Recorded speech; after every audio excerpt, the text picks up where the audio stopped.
Ako si Andrea, veteran Espiritu Soria. Nagamit ito ng 7 araw na may total 144 meters. Ito po yung printer head. Ang ulit palit mo sa white, January 26, ang order po, December 2024. Ito po yung cupping na may 60% good condition pa po. Head clean.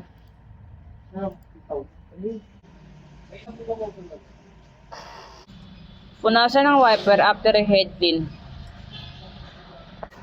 Nozzle check. Ang uling pulit po ng damper, January 2024 sa colored. Sa white naman po, December 2025. Ang waste ng ink nalinis ng isang araw. Ito po yung ABR at ground wire. Ito po yung aming stocks. Ito po yung film. Ito po yung ink white,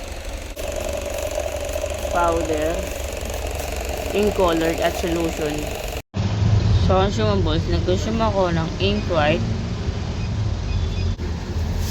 2 sa film, 2 rin sa powder.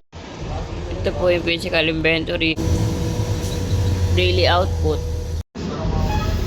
at daily checklist.